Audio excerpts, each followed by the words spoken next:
Graça e paz, família de Deus. Chegamos aqui na terceira e última lição do capítulo 15 do Evangelho de Lucas, na parábola do filho pródigo. Gostaria de lembrar de alguns aspectos dessas parábolas que nós temos que observar aqui. O primeiro é que essas parábolas são uma resposta a uma crítica que os fariseus fizeram a Jesus por ele se relacionar com os pecadores, lembrando que Jesus se relacionava com eles com o objetivo de alcançar essas pessoas e salvá-las. E por isso Jesus conta essas parábolas dessas três coisas perdidas, a ovelha, a dracma e o filho, a fim de ilustrar essas pessoas que estavam perdidas, mas que Deus desejava salvar. O segundo aspecto é a questão do arrependimento. O arrependimento é citado nessas três parábolas. Nós precisamos entender que muitas vezes, nos nossos tempos, por exemplo, muitas pessoas estão anunciando o Evangelho e excluem o ensinamento do arrependimento.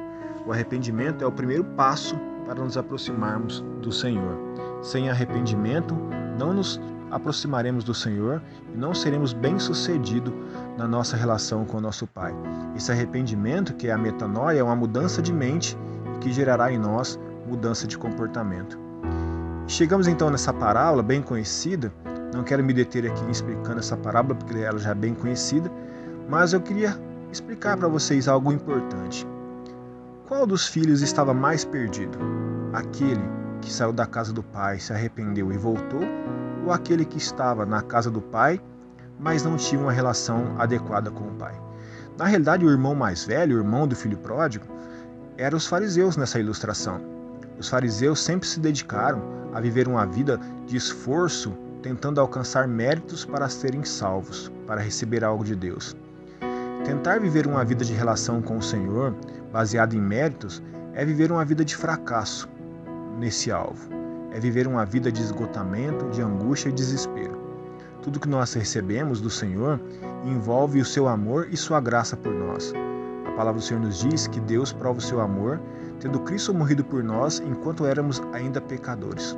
Ou seja, o Senhor nos alcançou enquanto ainda não havia nada em nós que pudéssemos merecer esse amor. Então nós vemos lá em Mateus capítulo 23, versículo 15, quando Jesus faz uma outra crítica muito dura aos fariseus e dizem a eles: olha, vocês percorrem todo o mundo tentando aí fazer discípulos, e Jesus usa o termo lá prosélitos, ou seja, eles tentavam convencer as pessoas que precisavam de méritos para se receber algo de Deus. E Jesus disse: vocês estão tornando as pessoas 2 vezes mais merecedoras do inferno, ou seja, 2 vezes mais perdidas, porque eles estavam perdidos e agora vocês estão convencendo eles que eles estão salvos pelas suas próprias obras. E isso os levará também à condenação. E convencer essa pessoa que ele continua perdido será muito difícil, precisa da ação do Espírito Santo. Mas essa é a verdade. Toda vez que tentarmos relacionar com o Senhor com base em nossos méritos, certamente fracassaremos a nossa relação com o Criador. Como eu disse, isso não significa não termos mudança de vida. O que precisamos entender é que tudo que acontece em nossas vidas de transformação na nossa conduta, na nossa mente, na nossa forma de pensar e de viver, é resultado de termos sido alcançados pelo Senhor e não algo que temos que fazer para sermos alcançados por Ele, porque nós somos alcançados porque Ele nos amou. Nós éramos as ovelhas perdidas e Ele foi atrás de nós. Nós éramos a dracma perdida e Ele preparou as coisas para que nós fôssemos encontrados de novo. Nós éramos os filhos perdidos que tomaram decisões erradas de se afastar do Senhor e quando voltamos ao Pai, Ele nos recebeu de braços abertos. Tudo isso por amor e não por mérito. Mas os fariseus tentavam encontrar méritos para serem reconhecidos pelo Senhor. Isso certamente é uma tragédia. Que nós possamos entender então que aquilo que recebemos da parte de Deus é sim uma graça e um favor, e que tudo aquilo que temos que oferecer ao Senhor é como gratidão por tudo aquilo que recebemos e não como algo que possamos oferecer a Ele para que Ele possa nos aceitar. O apóstolo Paulo, em 2 Coríntios capítulo 5, ele diz que o amor de Cristo me constrange. Logo, entendemos que se um morreu por todos, todos também morremos. Ou seja, a gratidão por aquilo que Deus fez por mim impulsionará a uma vida de transformação.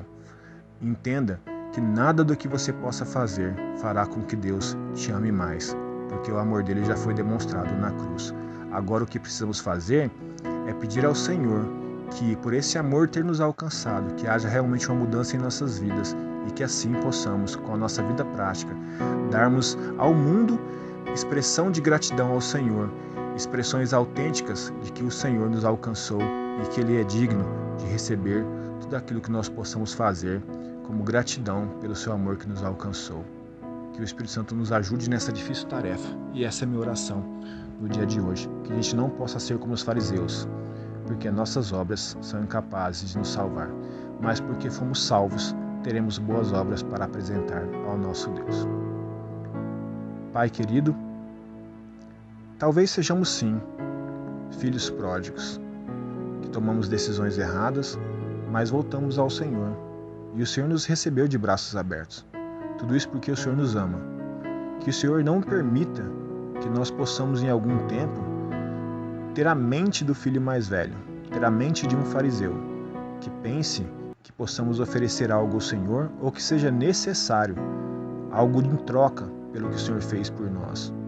Que nós possamos entender que meritocracia não é um meio saudável de se relacionar com o Senhor, mas a gratidão é aquilo que agrada ao seu coração e certamente mostrará quem somos, se somos filhos ou não.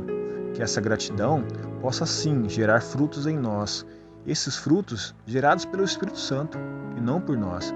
O Espírito Santo que testifica em nós que somos seus filhos e que nos transforma, que nos regenera, que nos lava e nos purifica a cada dia. Isso sim é ter uma relação saudável com o Pai. E esse é o desejo do nosso coração. Que esse seja o desejo do coração de cada pessoa que me ouve e que ora comigo nessa noite, esse dia, dependendo do momento que cada um vai ouvir essa mensagem. E que Deus nos abençoe e nos fortaleça nesta tarefa. Em nome de Jesus. Se você foi abençoado, compartilhe essa mensagem com as pessoas que você ama, para que todos nós possamos ter uma conduta como filhos que entendem o amor e a graça de Deus sobre nossas vidas, em nome de Jesus.